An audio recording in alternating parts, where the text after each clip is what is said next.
semana passada, nós começamos que faríamos o fechamento do versículo 7, então iniciaríamos os primeiros movimentos do capítulo 1. Nós vamos começar a leitura a partir do versículo 22, capítulo 7. Tudo que tinha fôlego de espírito de vida em seu nariz, tudo que havia no seco, morreu. Assim foi desfeita toda a substância que havia sobre a face da terra, desde o homem até o animal, até o réptil e até a ave do céu. E foram extintos da terra, e ficou somente Noé e os que com ele estavam na arca. E prevaleceram as águas sobre a terra 150 dias. Agora o início do capítulo 1. Lembrou-se Deus de Noé e de todo animal e de toda a res que com ele estava na arca, e Deus fez passar um vento sobre a terra e aquietaram-se as águas. Cerraram-se também as fontes do abismo e as janelas dos céus, e a chuva dos céus deteve-se. E as águas tornaram-se sobre a terra continuamente, e ao cabo de 150 dias as águas minguaram. E a arca repousou no sétimo mês, no dia 17 do mês, sobre os montes de Ararat. E foram as águas indo e minguando até o 10º mês. No 10º mês, no primeiro dia do mês, apareceram os cumes dos montes.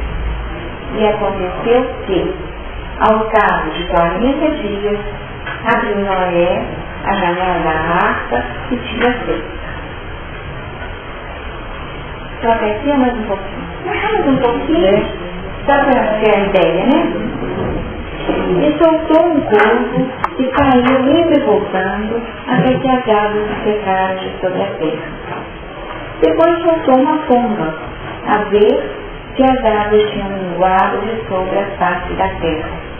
A pomba, porém, não achou repouso para a planta de seu pé, e voltou a ele para a arca, porque as águas estavam sobre a face de toda a terra. E ele estendeu a sua mão e tomou-a e meteu-a consigo na arca. E esperou ainda outros 7 dias e tornou a enviar a pomba fora da arca. E a pomba voltou a ele sobre a tarde, e ele arrancava uma folha de oliveira do seu bico. E conheceu Noé que as águas tinham minguado sobre a terra. Então esperou ainda outros 7 dias e enviou fora a pomba, mas não tornou mais a ele. E aconteceu que no ano 601, no mês primeiro, no primeiro dia do mês, as águas se secaram de sobre a terra. Então Noé tirou a cobertura da arca e olhou, e eis que a face da terra estava enxuta.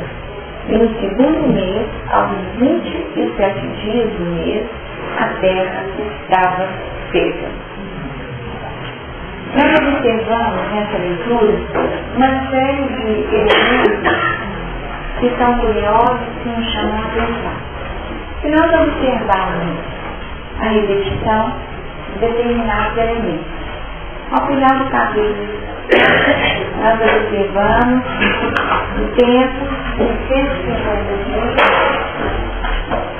definindo a extensão de tempo consumida para que as águas prevalecessem. Esse prevalecer definiu para nós a expressão da necessidade reencarnatória nesse contexto.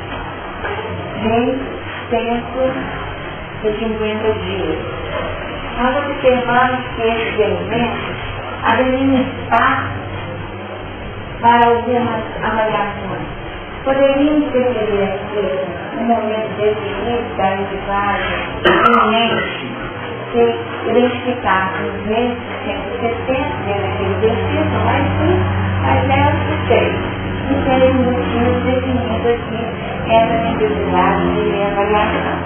Mas nós poderíamos ainda resgatar um outro dado, que foi aquele que definia a limitação do tempo de vida do homem, esse homem que estava já com uma sentença de limitação de vida a partir do seu comportamento frente às leis divinas, porque era muito grande a sua maldade. E nós temos uma definição de que não haveria uma contenda, não haveria mais uma definição indeterminada por parte do homem para viver segundo os seus desmandos, mas sim um limite. Você se lembra que o limite proposto foi que a vida do homem não seria mais tão longa como havia acontecido até então, mas uma vida definida nos 120 dias. Esses 120 dias repassando para nós aquela condição do 3 do movimento que também expressa a necessidade de encarnação. Então, comentários que nos sinalizam que não existe uma passagem de particular interpretação. Porque nós vamos percebendo uma retomada, uma repetição de determinados ensinamentos que são fundamentos para que a gente possa absorver a mensagem implícita. Esse dilúvio, ele durou, em termos de grande projeção de águas, um tempo de 40 dias.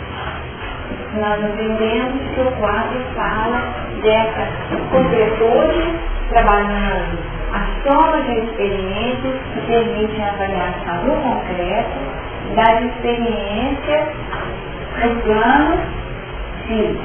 Novamente, aqui, a necessidade reencarnatória como um ponto fundamental para o saneamento das nossas questões, uma vez que o dilúvio ficou para nós como sendo a síntese desse grande batismo que propunha a purificação.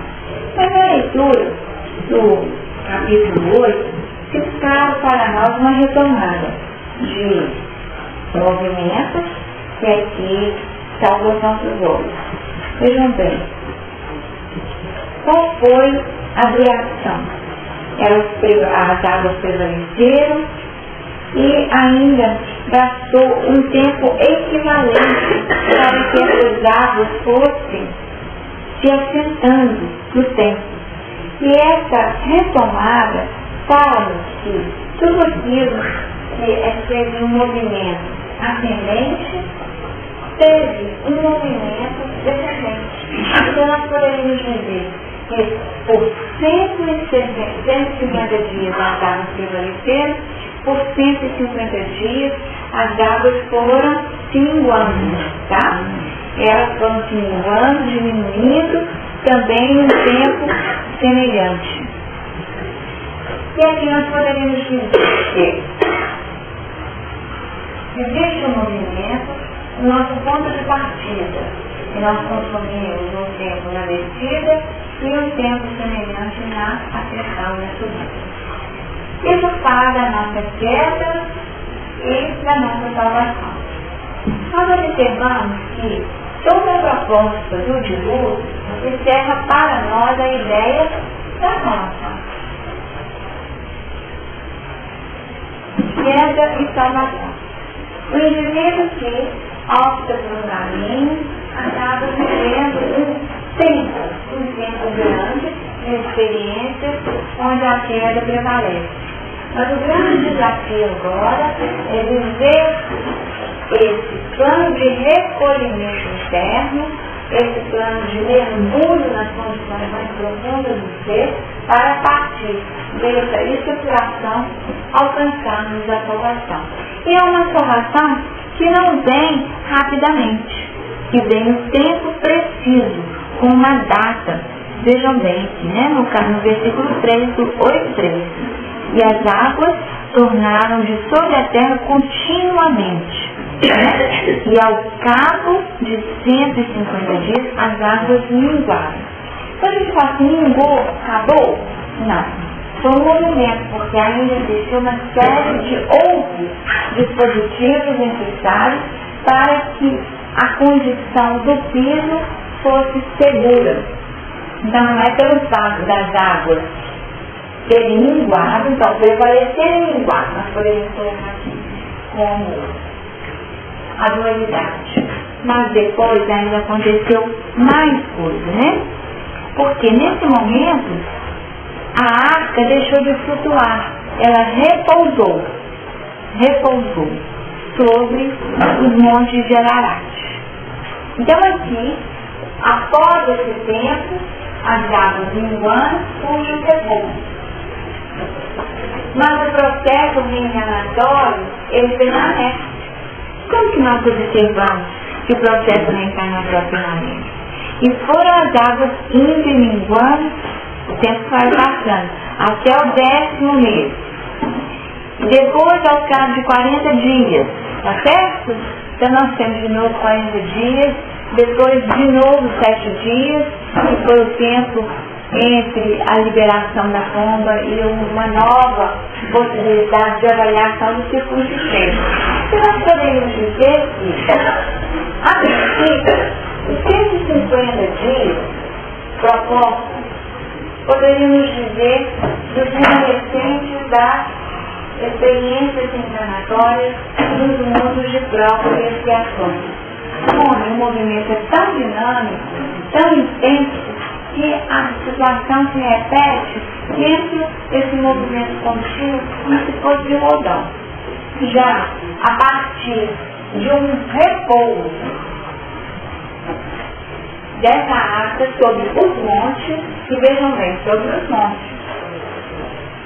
Sobre os montes, na semana passada nós falamos que os montes representavam as nossas construções feitas dentro de padrões de cristalização, que definiam os pontos altos das nossas personalidades futuras, mas que precisariam ceder lugar ao novo piso, né? Ao novo piso. Quando ela vai repousar? A nossa máscara vai repousar naquilo que nós conseguimos estabelecer confiança. Entre aspas, os nossos melhores desenvolvidos, os nossos pontos altos. Então esses são os montes, que representarão o piso para repouso dessa arca. Qual seria a visão desse repouso?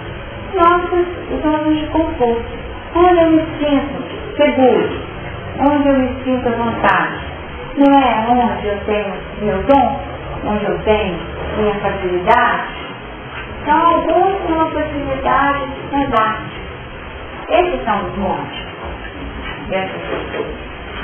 Outros têm facilidade no plano operacional, nas questões de realismo, outros mais no plano do planejamento. E aqui nós temos a diversidade de dons. E cada um está virando a sua condição a partir desses montes de terra.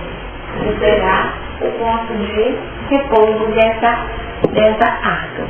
E as águas foram sendo absorvidas, e vejam bem, soltou a ver se as águas tinham minguado de sobre a terra. E aí ele viu o seguinte, que primeiro a terra ficou enxuta e depois seca, tá? A gradação. A água mingou, a terra ficou enxuta e só mais à frente é que ela ficou seca. Só no segundo mês, então, segundo mês, 27 dias do mês. 27 dias do mês a terra estava seca. As águas, a arca pode ser visualizada como o nosso corpo físico, ela pode ser visualizada como o nosso grupo familiar, pode ser visualizada como o nosso contexto social mais abrangente em termos de cidade, estado, país, pode ser vista mais além como sendo a dinâmica do nosso planeta, que ainda retrata essa condição de provas e expiações. Nós podemos situar aspas de diversas formas, mas o importante é que nós assimilemos a ideia implícita, independente do endereço dado a ela. Aquilo que ela encerra em termos de possibilidade de aprendizado. Tá? E o aprendizado é fundamental. Vejam bem, no versículo 7, no versículo 11, no ano 600 da vida de Noé, no mês segundo, aos 17 dias.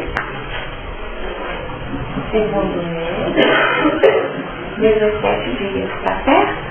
O que aconteceu?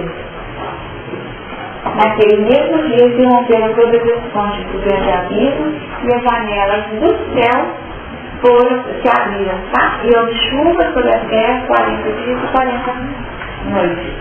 Então aqui nós temos as repetições que nós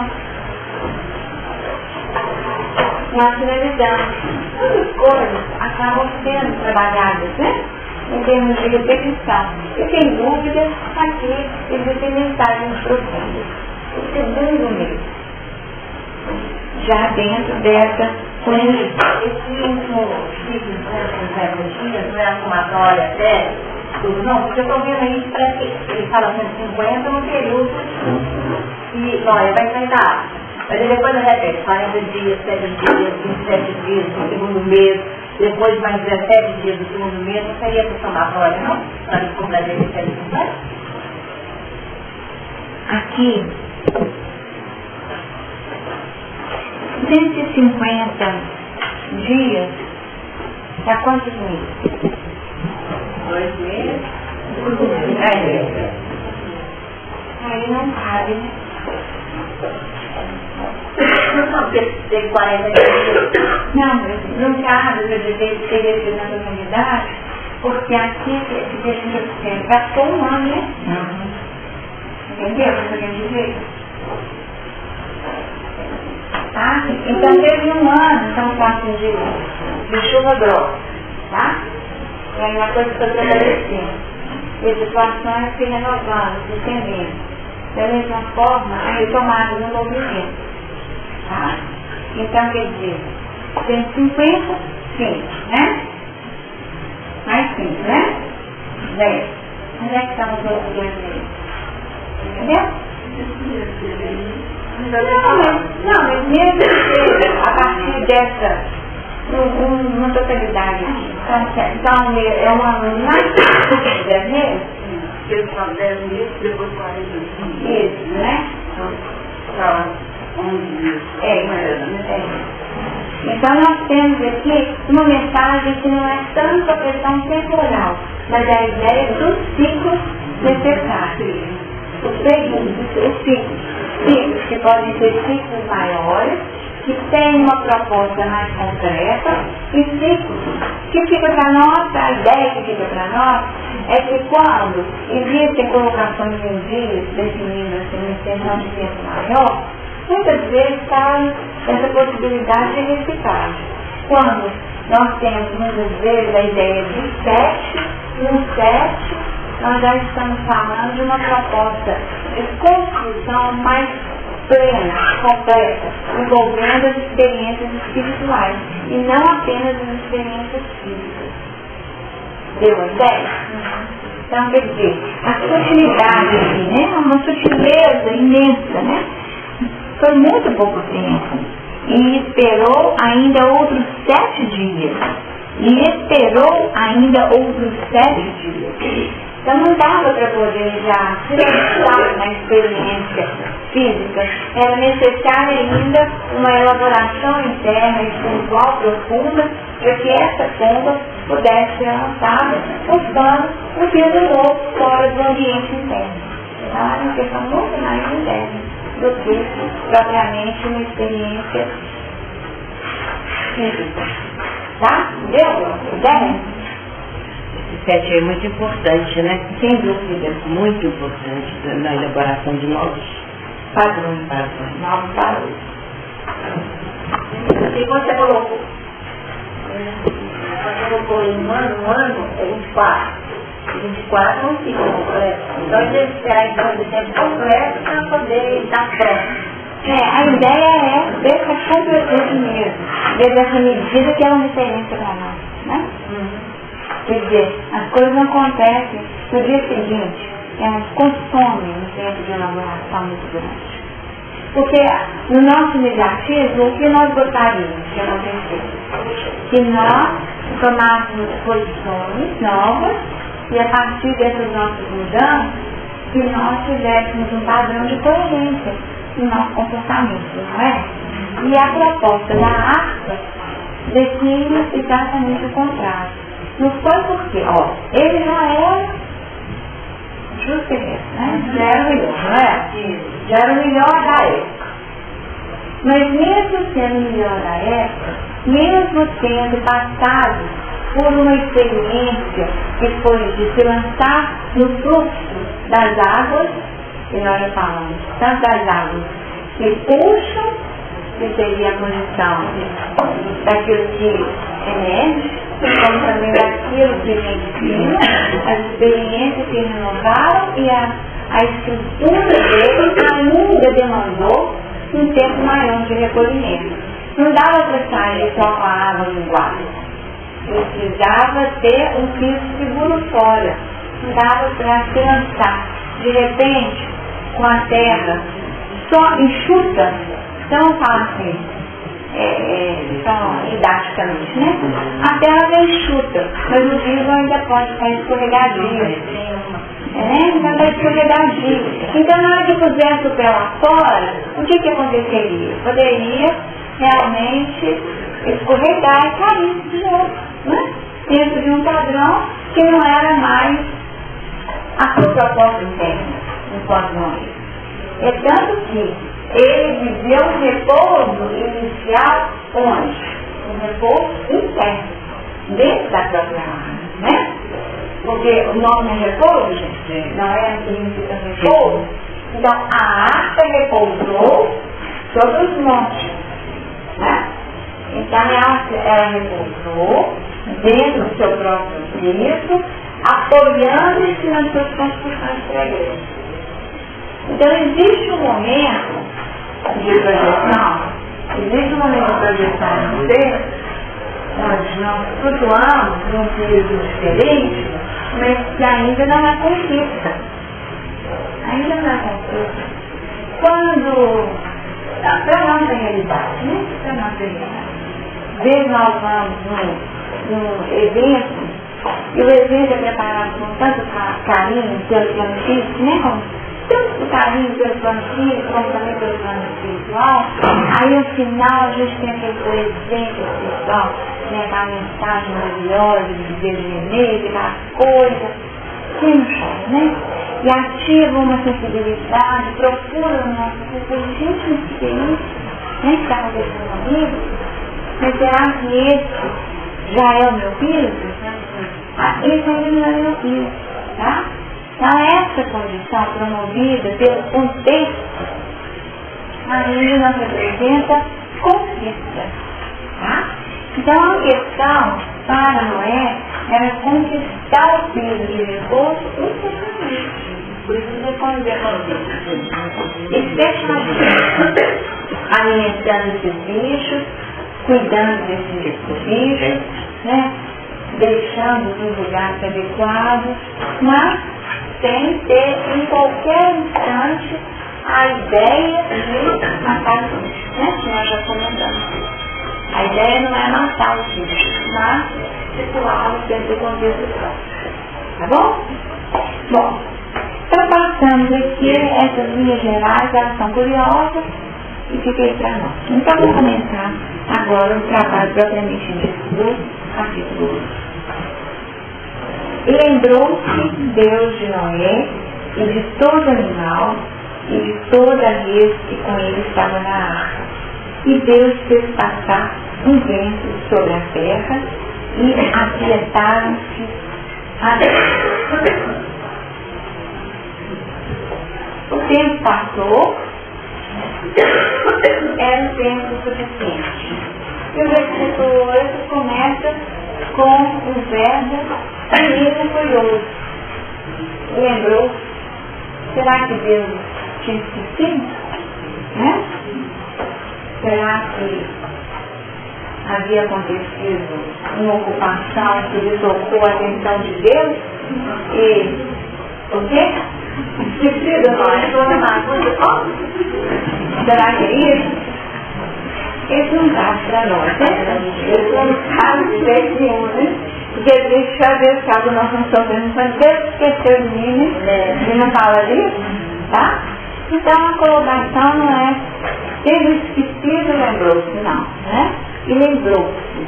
E quando nós buscamos a ideia apresentada por aqueles que estudam, né, de forma exaustiva, esses textos, eles situam que o lembrar propõe a retomada do pacto feito. Nós precisamos relembrar os nossos pactos. Porque muitas vezes nós lançamos pactos na vida, mas nos esquecemos deles sim. E lembrar de Noé e de todo o grupo que ali estava com ele, propõe uma retomada do meu pacto. O pacto que ele havia feito com Noé e com os animais. Qual que é, gente?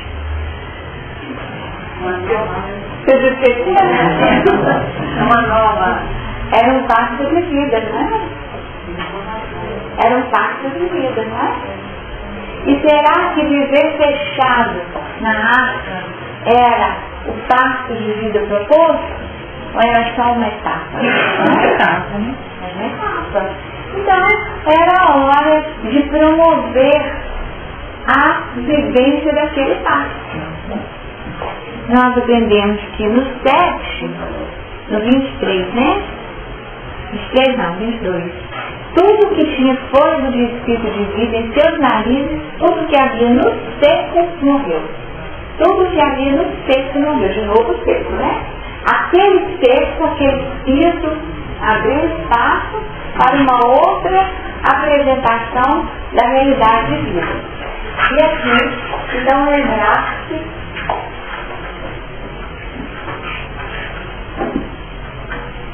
fala da retomada do pacto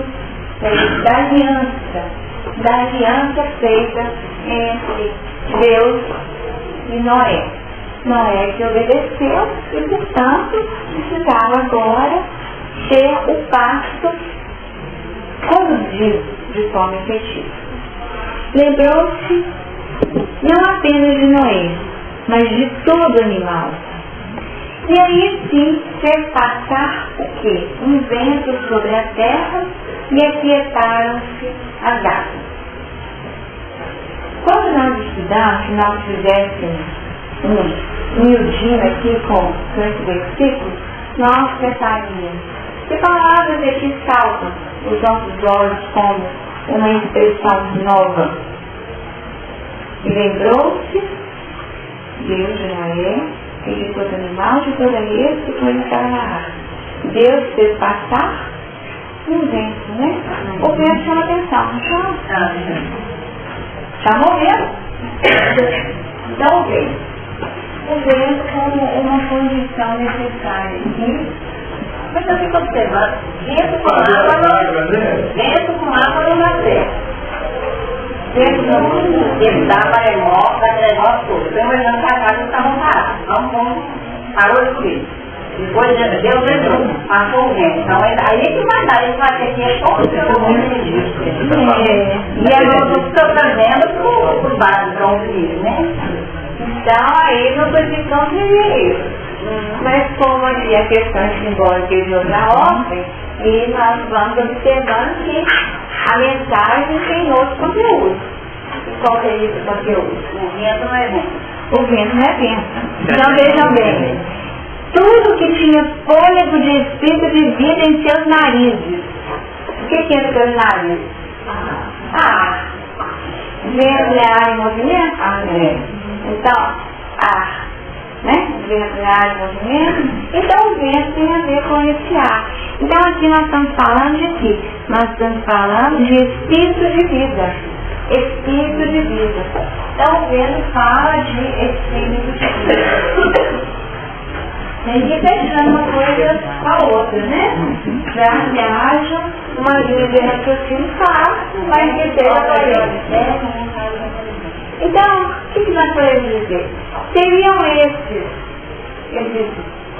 esses elementos novos, esse vento, nós poderíamos ver concretamente, do jeito que a Glória trouxe, como a ação dos espíritos na natureza? Tranquilo. Tá?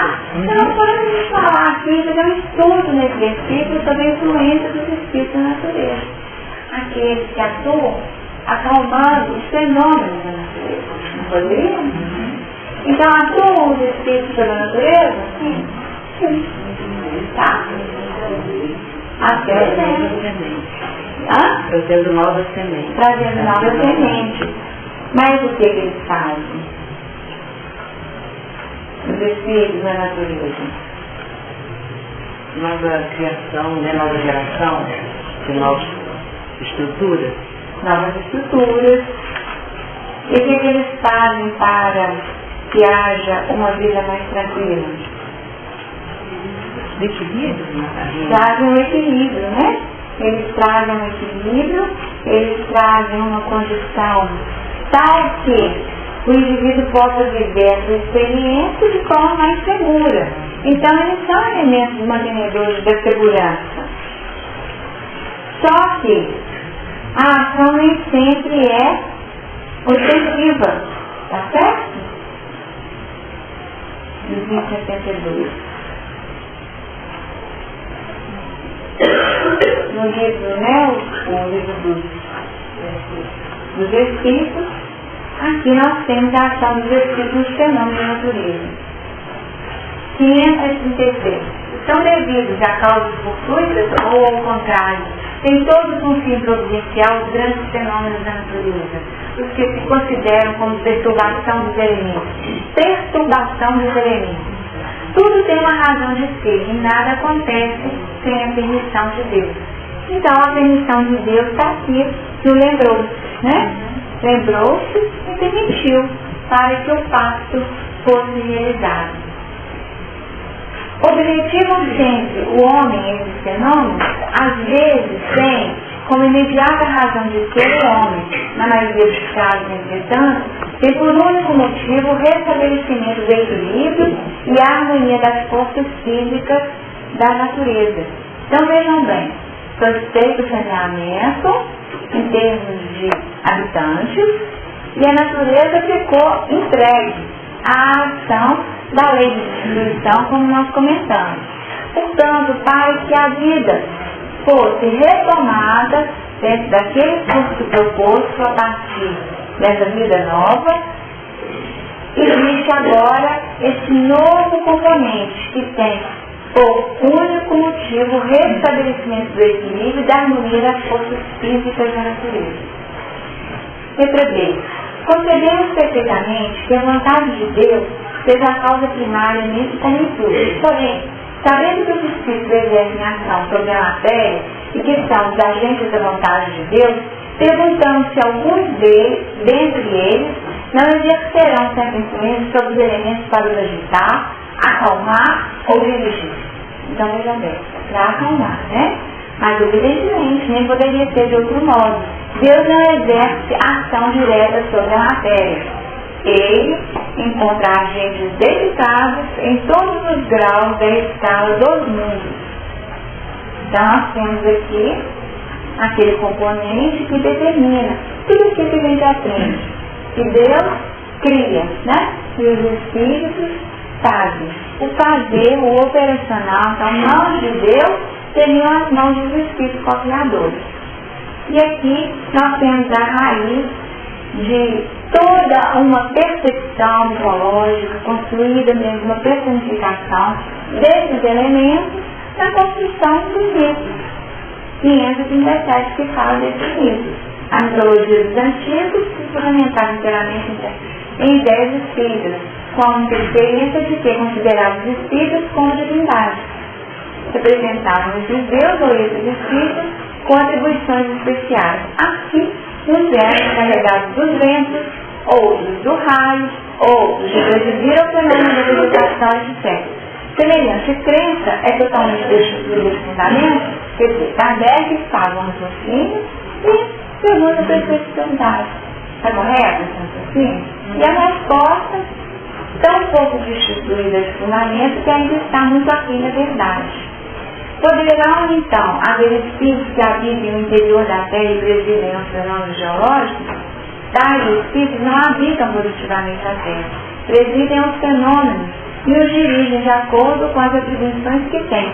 Dirá em que recebereis a explicação de todos esses fenômenos e os compreendereis melhor. Então, existe uma tentativa de atribuir aos fenômenos uma força para além daquela que poderia ser atribuída à ação dos espíritos, mas dentro de uma realidade que a doutrina espírita vem nos estabelecer como leis que regem os fenômenos naturais. Essas leis que até então não haviam sido identificadas por falta de uma capacidade assimilativa do homem. E que, gradativamente, com a evoluir a ciência, nós vamos aprender. Quando nós discutimos, na semana passada, de onde viriam as águas do abismo, né, que nós aprendemos que foi o rompimento do estreito de Gibraltar, então nós estamos aí percebendo um fenômeno natural, aumentando as águas, tem ação dos espíritos? Tem ação dos espíritos, mas existem forças da natureza que justificam. Então, teve lá um terremoto, teve um outro fenômeno violento, nós sabemos que existem forças tectônicas. Será que os espíritos precisam ficar empurrando as placas tectônicas para que, né? Oi? E o resto para os agentes da natureza. Né? Mas então nós aprendemos que nós ainda não assimilamos integralmente como seria a ação dos espíritos da natureza. E nós ainda temos uma visão muito material da ação desses espíritos. E nós sabemos que, embora eles façam, a sua ação passa por um plano de atuação que envolve muito mais o plano mental, né? Muito mais. Oi. Pode fazer uma relação com a atuação nossa na natureza, né? É uma comparação, uma analogia que uma guardar as imperfeições da nossa atuação, mas eu acho que a gente pode entender um pouco se a gente observar como o homem ele transforma a natureza, quando ele controla as forças da natureza, os instrumentos, a tecnologia que é utilizada. E aí eu acho que a gente começa a ter uma luz de mais ou menos como seria, né? Como seria. Exatamente. Das possibilidades e da abrangência desse campo de ação, né? Transformar a força, né? A força que é a força cinética, né? Num outro tipo de expressão e definindo possibilidades de movimento crescente. Nós não podemos prosseguir sem retroceder lá. Nós entendemos essa questão do vento aí, da ação da natureza, você falou a ação do homem sobre a natureza, aqui vem falar exatamente o contrário. Olha aí, no capítulo 1, versículo 2, ele fala, e o Espírito de Deus pairava por sobre as águas. O Espírito de Deus pairava por sobre as águas. E agora, vem falar no termo vento. O termo vento aí, do hebraico, muitas vezes é interpretado como o Espírito, como nós estamos vendo aqui agora. O Espírito de Deus pairava por sobre as águas. Então o vento parou por sobre as terras e as águas baixavam sobre a terra, né? Sobre a terra, sobre o planeta. E as águas baixaram. Então meu Espírito mesmo, o vento aí, é na realidade o Espírito de Deus sobre beijo de Deus, né? Através do vento, poder pelo beijo de Deus. Não sei se irmã, não sei se... Acho que é André Luiz. Acho que é André Luiz que fala que a brisa, né? A brisa, né? A brisa, mas eu vejo, a brisa eu vejo. É a brisa. É a brisa que eu vejo. Como é que o Espírito se manifesta? A gente sente a presença dele através de quê? Um ventinho. Olha todos os nomes de André Luiz. De um vento. Não é? Suave. Aquela carinha que é suave, né? E nós, está me chamando a atenção aqui, nós vamos observar agora uma repetição. Uma repetição. As águas vão baixar agora e vai tudo emitir a criação. Interessante. Pode falar, né? Nós, felizmente, estamos tendo agora uma consciência ecológica muito maior que apareceu na nossa, né? Porque nós estamos sentindo a resposta da natureza. Das boas energias egípcias, que vocês vão, né? Ele nos alerta sobre a nossa posição evolutiva, dizendo que o homem material é escravo da natureza, o homem inteligente é escravocrata da natureza, o homem paciente é amigo da natureza. Se nós temos a nossa, como falou aqui, nós temos viver devidamente, nós temos transado a natureza e estamos tendo a resposta. Movido ou não por elementos espirituais, porque eu moro aqui há 70 anos, realmente essa demanda está faltando também com a alta da temperatura. A gente fez lá no Horizonte, é muito forte, né? Então eu fiquei a pensar que não teria uma resposta da nossa direção à natureza. Consciente que se você dava castelo, você não está explorando, né? Depois ou outro, vai entupindo e tal. Então nós temos finalmente nos unir a esse movimento ecológico, conscientemente, que é na vida da natureza. Não com medo, mas com consciência. Que nós não podemos precisar que não seja. É necessário já sabendo isso como pessoa, né? Dessa consciência ecológica. Porque senão não temos resposta da natureza. Como nós vamos tomando e o calor aqui. Sem dúvida, né? Tanto que nos conceitos a gente colocamos aqui no quadro, né? Que esse capítulo 8 agora fala do grande objetivo de salvação. Quando nós buscamos o sentido da palavra saúde, e buscando entender o que é a saúde, existe uma referência que seria vinculada à relação, tá? Então a nossa saúde, o pleno estado de saúde do ser, estaria vinculada a esse padrão de formação das nossas dificuldades, da nossa libertação espiritual. E aí nós entraríamos naquilo que a espiritualidade fala que saúdezinha se associa ao conceito de felicidade. Felicidade, saúde. Porque se a gente está doente, a nossa felicidade acaba sendo relativa. Então é no estado de saúde que nós temos esse bem-estar pleno, que toca tanto as questões físicas, né? O físico, sócio, espiritual e o componente novo que seria o ambiental. Nós saímos da visão individual e percebendo o alcance da nossa atuação como instrumento divino para a manutenção dessa grande ordem cósmica, trabalhando aquilo que já foi comentado por Emmanuel nesse pensamento inteiro. Qual seria o objetivo do ser humano? Trabalhar o engrandecimento da obra do Pai.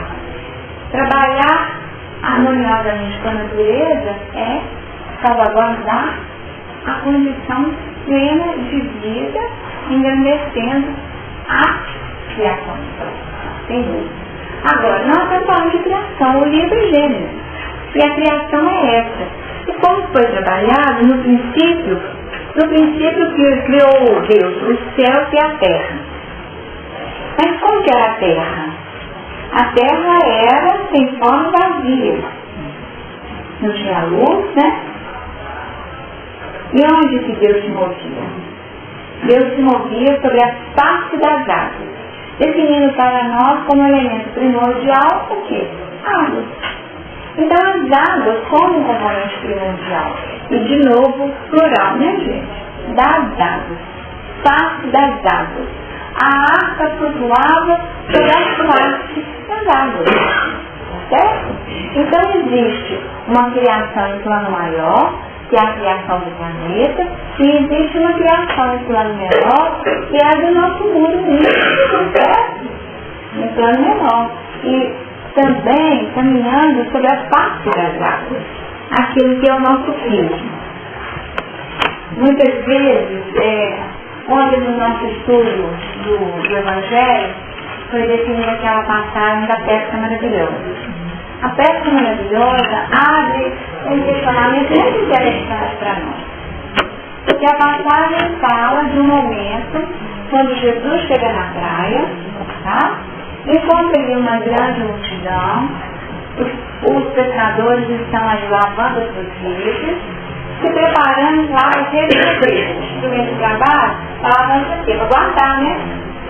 Para guardar, recolher o instrumental da vida, porque acabou. A chance, a etapa, o tempo tinha acabado. Você estava lavando as redes, você estava dando filho. E aí Jesus propõe para Simão Pedro o quê? Para, né? Para ele entrar no barco, né? E afastar um pouco, né? Ou seja, o barco já podia estar no seco não, no enxuto, né? Estava lá no enxuto, não estava no seco ainda. Mas aí ele estava, volta para o molhado, né? Volta para o molhado. E nesse molhado, nós poderíamos fazer uma referência muito à situação da arca. E nós sabemos que, do ponto de vista daqueles que estudam, qual que seria a condição do barco? O que é o barco? O barco não seria a expressão da arca? Tá? Então, se para Noé, aqui nós temos a arca, para Pedro, nós temos o barco. Certo? E um barco que faz esse movimento. Um movimento de afastamento, tá? Um movimento de afastamento, sair daquele piso que era o piso de segurança conhecido e até bem elaborado por alguém que conhece a profissão e a sua trajetória, mas que vai agora, sob o comando do mestre, viver uma experiência diferente. E que experiência é essa? A experiência de retomar de novo o fluxo. Nesse movimento tem duas experiências nítidas que são vivenciadas por Pedro. Quais seriam elas? A primeira, quando Jesus, assentando-se, ensina para a multidão. O assentando-se fala de um piso novo. Jesus estava apoiado nos pés ou ele teve que apequenar? Ele apequenou-se assentando-se, criando um piso diferente, para que pudesse ensinar aquela multidão. E nós sabemos que esse apequenar-se no assentando-se fala do plano de adequação para que pudesse ser apreendida a mensagem que ele gostaria de transmitir. E a partir de uma condição distante daquela condição da multidão. A multidão estava embaixo? Não, não estava embaixo. A multidão seguramente estava no seu piso próprio, de pé ali dentro da sua realidade. E foi ensinado a partir do piso oferecido por Pedro. Tá? Então essa foi a experiência. E não seria Pedro a pedra sobre a qual ele edificaria a igreja? Então no piso do barco de Pedro, que faz a sua condição reencarnatória, das suas possibilidades reais, tá? Aquilo que seria o seu plano de segurança, ele pode transmitir, sem dúvida, apequenando-se para que a mensagem chegasse. No entanto, para com Pedro, ele propõe uma outra colocação. Não um afastar um pouco, mas um faz-te o quê? Ao mar alto. Aí nós vamos para as suas ondas altas, né? No mar alto. Então o mar alto, sem dúvida, envolve uma série de desafios. uma série de desafios. Ondas, né? Outro de outro. Ondas de vulto, possibilidades de até acidentes. Então, só a partir de um plano de segurança e de destreza na condução do barco, Pedro poderia, mas Pedro não hesitou. Ele colocou o barco na condição e está no mar alto, tá? Não é presumido. Aqui nós observamos como que as histórias se repetem dentro do mesmo padrão.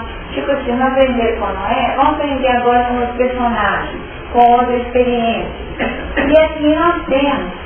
Quais seriam os animais de Pedro? Os peixes, tá? Os peixes.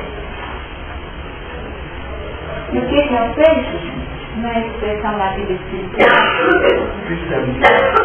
Então, o peixe aí, esse peixe, né? Esse peixe da vida espiritual. Tá?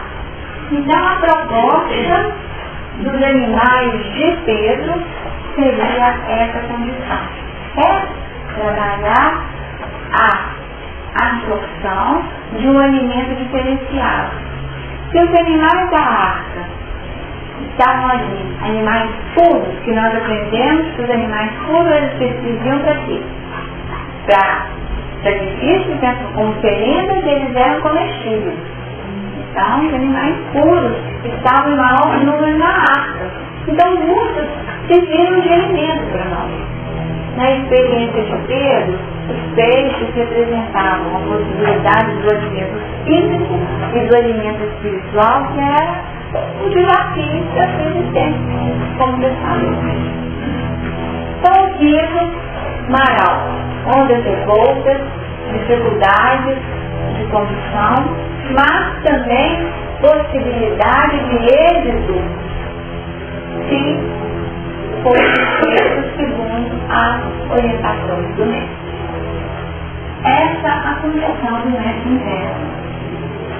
E aqui é mestre interno, porque Jesus estava onde? Dentro do barco. Estava dentro do barco. Então aqui nós percebemos não Jesus, o Nazareno, não Jesus na personalidade, mas Jesus o Cristo, o mestre interno, que segue conosco na intimidade do nosso barco, tá? E sinaliza para nós os comportamentos. Quem estava menos sujeito às tentações? Quem? O que no alto mar? O que vocês acham, gente? Eu acho que o não tem um equilíbrio dentro do barco, né? Inversando o real, o que acontece. Que ele afastou da multidão depois de pronto. Olha só, a proposta da Marlene é ele estaria menos sujeito às tentações, e qual o argumento dela para raciocinar dessa forma? Pelo fato de estar afastado da multidão, tá? Bom, ele estaria sujeito, ele estaria, aliás, menos sujeito às induções da multidão, mas ele estaria sujeito a outro tipo de desafio, tá? E é um desafio que fala, acho que o Adriano trouxe, ele precisa de revelações onde os testemunhos internos seriam detenidores da sua real condição, tá? Era a prova dele, né? Então vamos imaginar, está lá em alto mar. Será que os caras têm noção mesmo que ele está falando? Tá? Será que tem peixe mesmo aqui agora? Essas horas, gente, não é hora de ficar no mar, tá? Mas ele questionou, eu tinha trabalhado a noite inteira, e voltar de novo. Não é você. E na hora que ele estava lá, ele passou. Ele não sofreu o impacto interno, porque ele já havia assimilado a proposta. Como Noé? Assimilou a proposta e foi olhando. E quem falou para Noé que estava na hora de... Eu tinha passado o tempo, já estava na hora de começar a avaliar a condição externa. Que se vocês observarem bem a leitura do 8, olha só. Não, Olha só o que ele fez.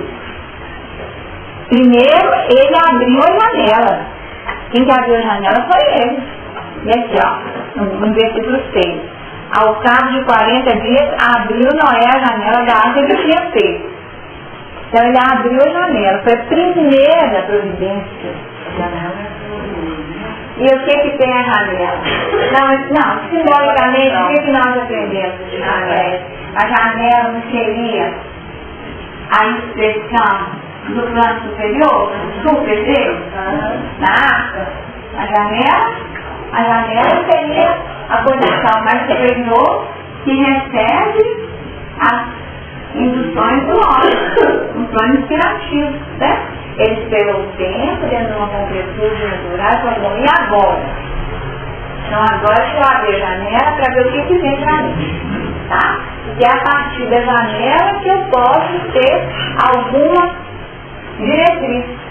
E aqui nós estamos conversando com o mestre dentro do barco de Deus.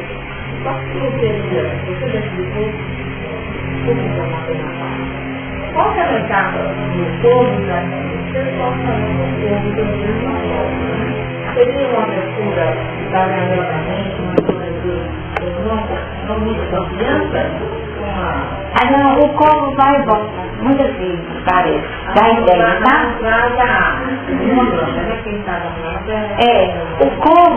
O corvo, ele faz um movimento assim, ó, e soltou um fogo, que saiu indo e voltando, definindo a continuidade, né? Indo e voltando, ia e voltava, ia e voltava, até que as águas se secassem sobre a terra, tá? Então, o corvo, ele acaba sendo um componente que o corvo fez? Ele não é um sinalizador, ele não é um higienizador também? O corvo tem sido esse higienizador, desenvolvimento, né? E ele tem esse papel importantíssimo de saneador da condição ambiente. Nós sabemos que a valorização dele na natureza é exatamente essa, né? Como um elemento que se alimenta daquilo que geraria uma atmosfera exponencial, né? Vamos colocar assim. Então ele é higienizador por excelência. E ele fazendo esse movimento define, primeiro é ele. Nós temos que trabalhar o quê, gente? Primeiro nós temos que trabalhar nossa higienização íntima, tá? Para depois sim trabalharmos os simbólicos da pomba da paz, né? E da folha de oliveira, né? Que tem todo um simbolismo voltado para a questão da própria luz, né? Da possibilidade de uma luz sendo trabalhada a partir da essência da oliveira, né? Do azeite. Então, aqui essa referência de primeiros passos. Mesmo a minha casa mental, na sua explicação aí, mesmo nós temos uma observância, perante a capacidade, nós temos de fazer uma higienização dos nossos pensamentos, imagens, ideias, tudo aquilo que nós executamos em nós, né? Sem dúvida. A abertura já é um passo inicial para nós começarmos a fazer essa higienização como colonar sem dúvida. Cada tem um nome, né? Isso. Agora, aqui, e nós observamos que toda a ação foi promovida.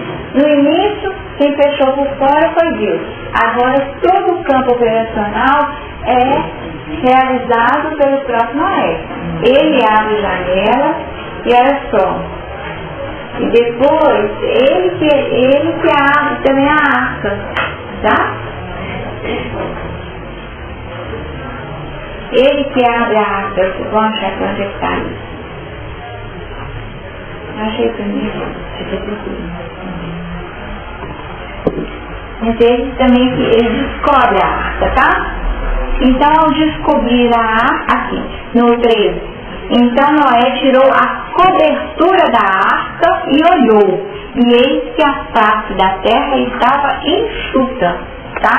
Então, primeiro tem que olhar, né, fazer uma avaliação através da observação, para aí sim no plano seguinte, realmente viver aquele piso seguro da terra firme. Bom, então vamos voltar aqui agora. Então ficou, deu a ideia no versículo 1º para nós? Você não trabalhou 27 anos na terra, porque você trabalhou com uma curiosidade, e 27. E 27? Ah, data? 27. Não, mas isso aqui foi só para a gente deixar aqui, que ele faz uma geral primeiro, tá?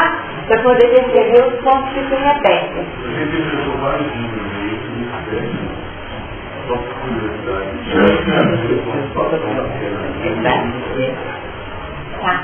Então aqui, 9, né? Aqui 8.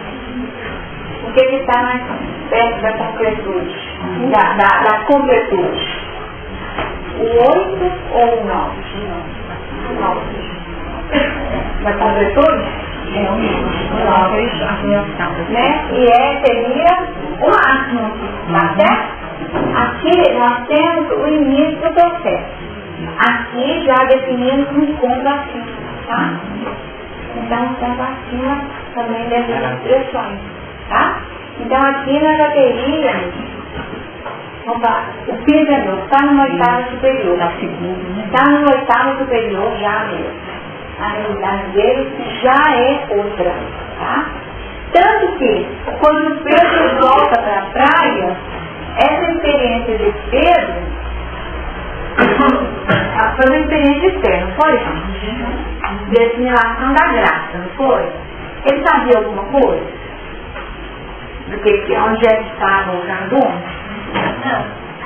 Nós estudamos e aprendemos, Jesus tinha segunda vista, né? Assim que está no livro de Kardec.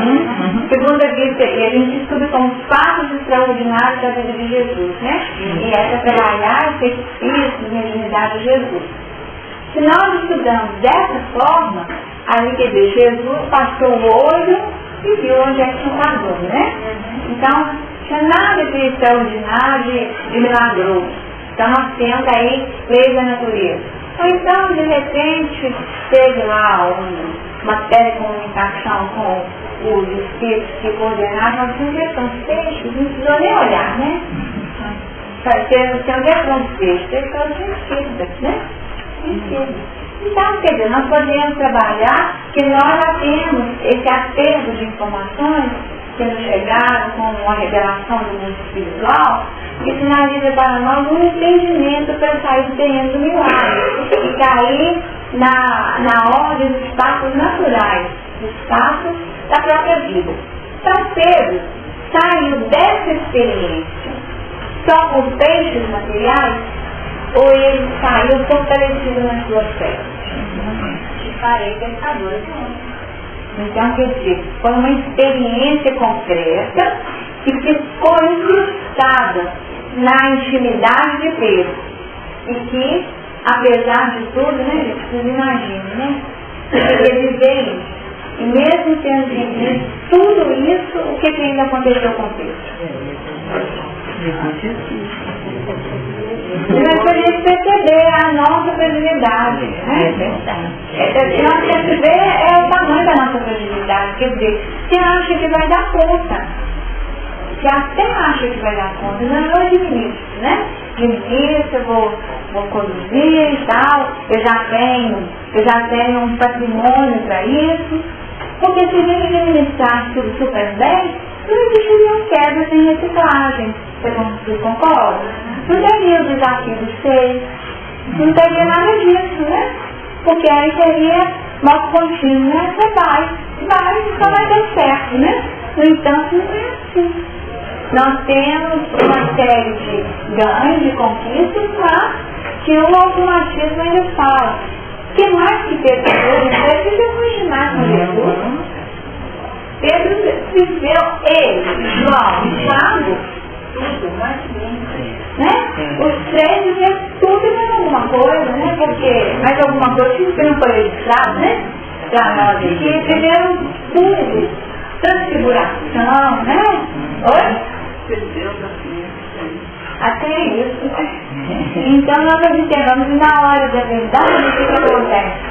O piso antigo é que prevalece, né? O piso antigo, qual que é o piso antigo de Deus que prevaleceu? A impossibilidade, não foi?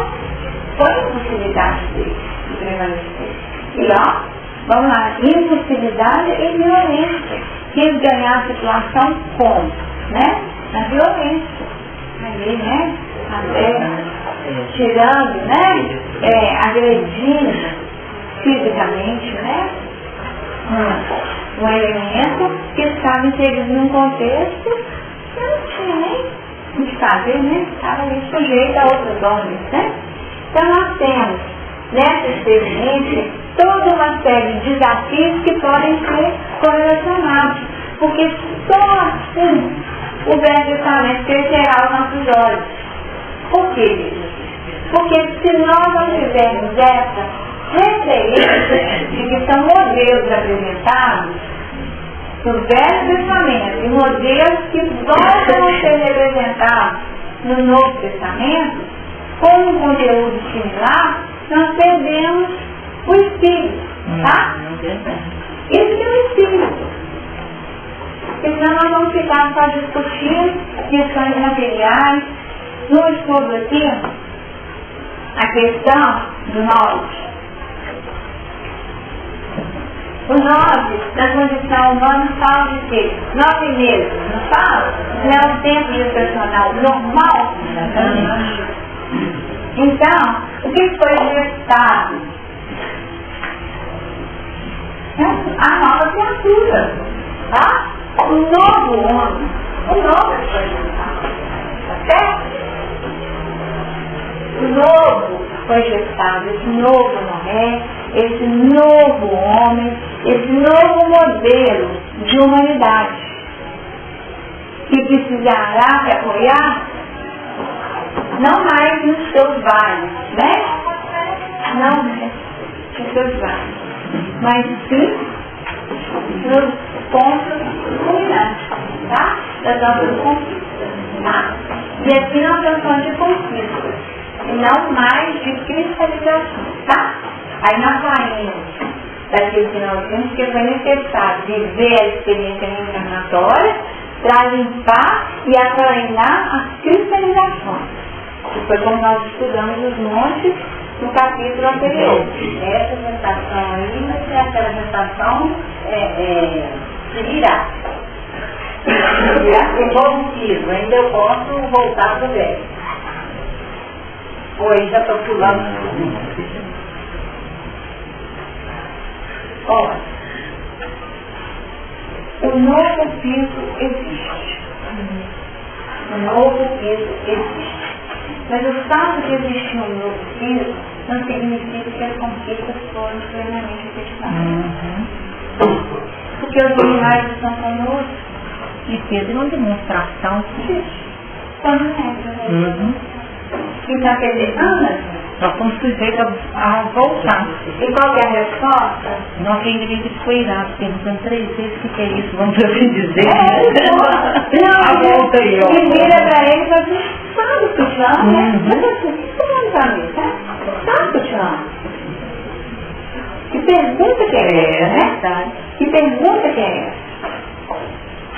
Na meta do nosso e sabia ou não sabia? Sabia e amava e sabia mais algumas coisas, né? E sabia mais coisas. A questão é essa, porque ele tinha razão, tinha. E ele ficou irado porque ele percebeu que ele tinha. E a gente fica com raiva porque muitas vezes a nossa defesa é essa, né? Nós nos escondemos a nossa ira como uma defesa, né? Mas, na verdade, por que ele ativou a nossa ira? Por que ele ficou impaciente com aquela situação? Porque ele sabia que Jesus sabia e sabia que naquela pergunta tinha algo mais. E o que será que seria? Será que ele... Não, mas ele falou, apacenta as minhas ovelhas. Demonstrou aí uma nova aridez. Apacenta as minhas ovelhas. Quer dizer, deu trabalho. Repetir de novo, apacenta as minhas ovelhas. Foram 3 vezes, apacenta as minhas ovelhas. Então, apacentar é cuidar das ovelhas, né? é realmente entregar-se. Ele não era bom pastor? Então foi delegado que tarefa para Cristo? Apresentar. O que ela fez? Não é pastor, gente? Isso conduzir. Então, quer dizer, eu sou o bom pastor. Mas então, ó, ele escreveu trazer, vai para sentar, né? Ela estava explicando o que era essa pedra, né? Que sobre de edificarem a minha igreja, né?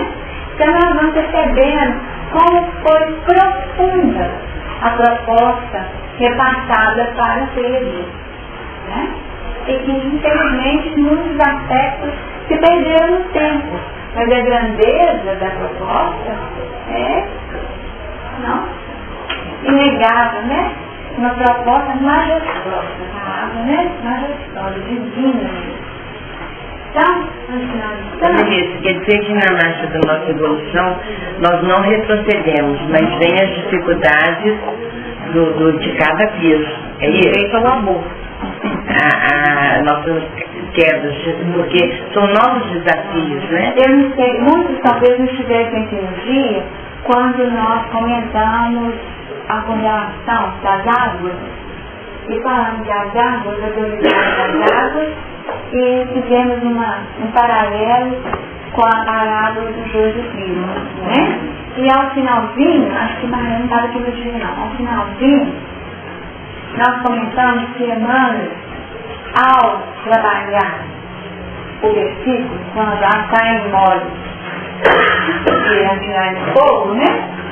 Já depois do já cresceu, já passou de dilúvio, a terra ficou enxuta, já até secou, aí que é a hora da seca. Tá? Aí que é a hora da seca. Se o tempo certo, não adianta eu fazer seca antes da hora. Então, nesse momento da seca, aí você vai primeiro fora o joio, tá? Vai atar em mole. Essa palavra é importantíssima, né? Atar. Atar é juntar, né?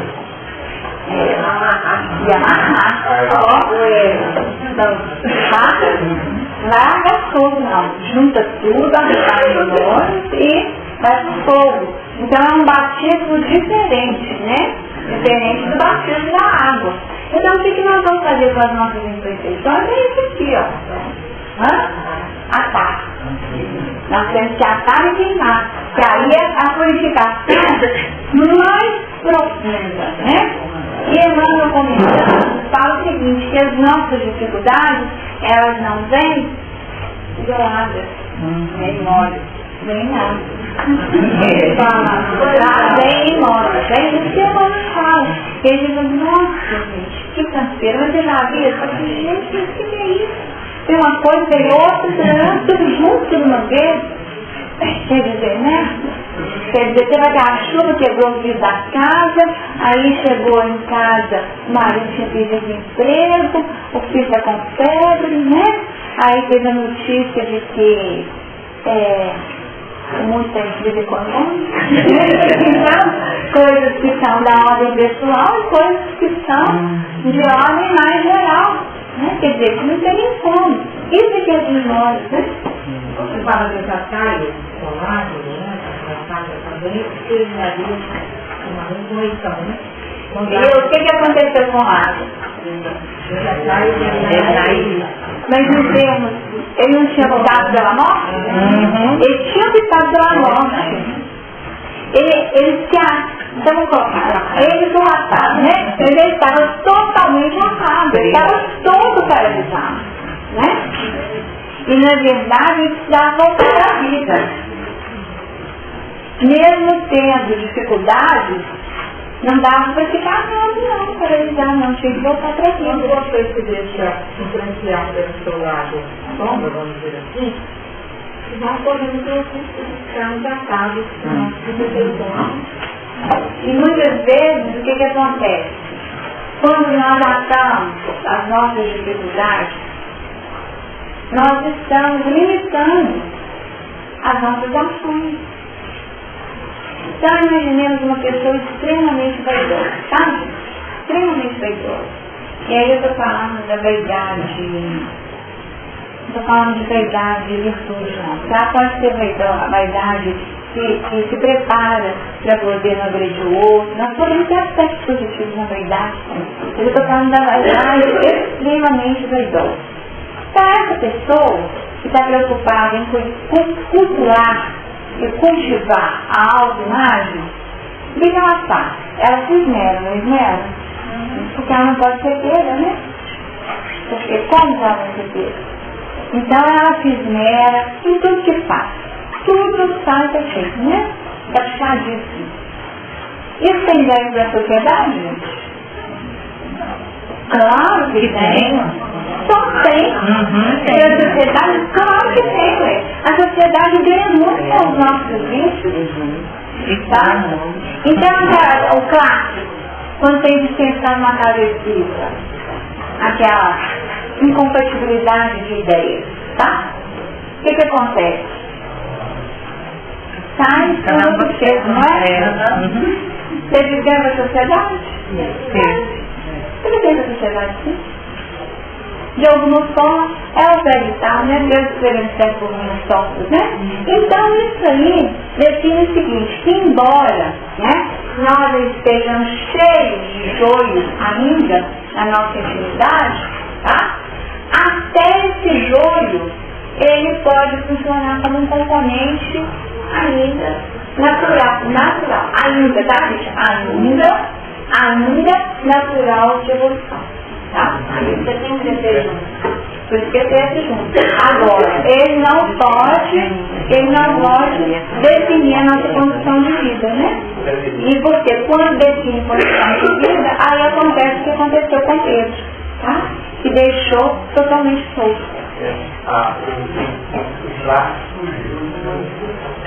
Quantas casas? O tamanho do laço maior que a outra casa que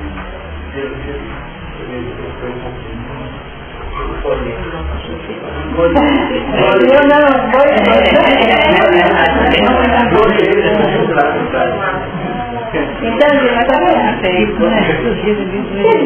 ó, às vezes a distensão é por uma bobagem, né? Vamos pintar de azul? Não, tem que ser branco. Às vezes uma bobagem, não é? Você fala, aí depois de muito tempo, você lembra o que foi mesmo que nós não nos entendemos? Desde tão pequeno que pode ter sido a questão, né? O que foi mesmo que nós não nos entendemos? Ainda tem mais essa, né? Onde foi, né? Que surgiu esse impacto que gerou mesmo assim, a história do grupo Elan, cada um do grupo trabalhava junto e cada um tinha seu trabalho na extensão existentes particulares, porque tinham pontos, pensamentos distintos. Alguns achavam que a casa não devia crescer. A ideia era essa história daqui do grupo Elan. Achar que devia ser movimentos pequenos.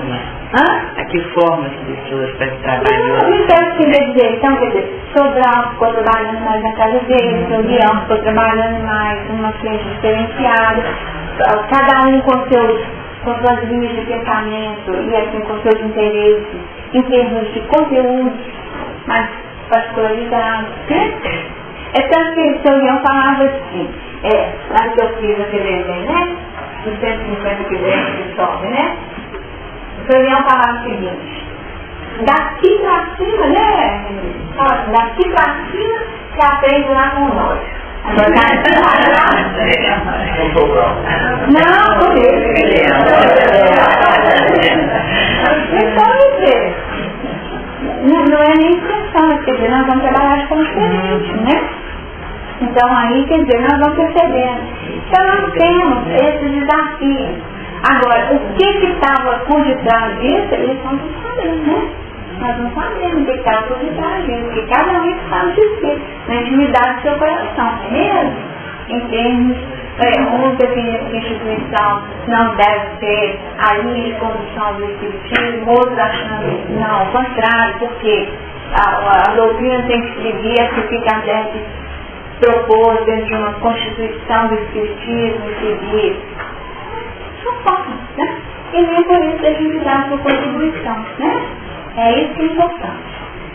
Agora, se está ou não mais sujeito a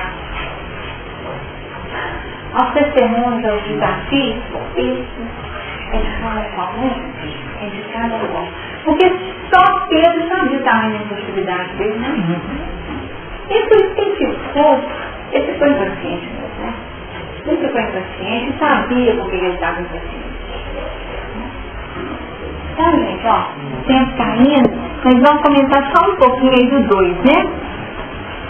Cerraram-se também as fontes do abismo e as janelas dos céus e as chuvas dos céus desceram.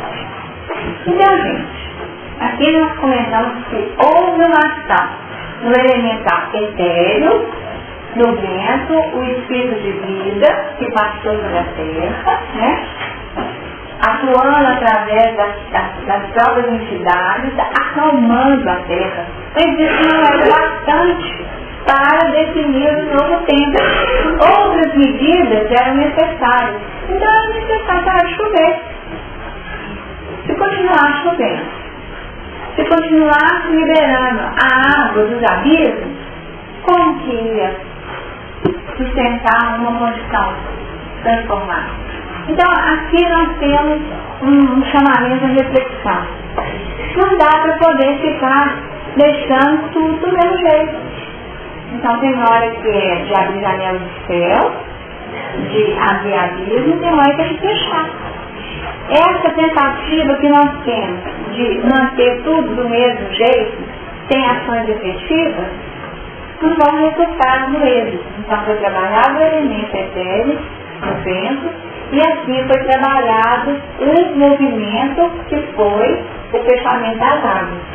Em determinados momentos, como nós temos o fechamento das águas? Ou, vamos definir assim, vamos fazer uma pausa nesse processo. No plano espiritual, então eu vou ficar 300 anos no plano espiritual me preparando, tá? E se fechar, acaba. Vou ficar 300 anos no plano espiritual com que objetivo?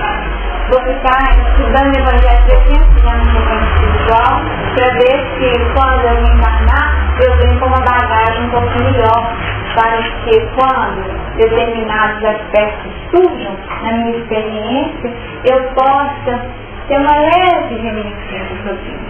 Leve, sabe? Leve reminiscência, um leve toque dessa experiência.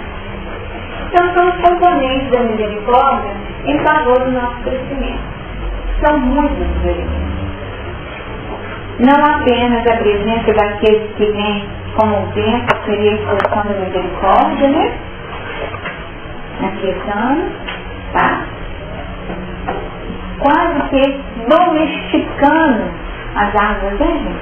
Quase que domesticando essas águas, para que elas não fossem convidadas. E no versículo 2, nós temos aí esse elemento fundamental, tá certo?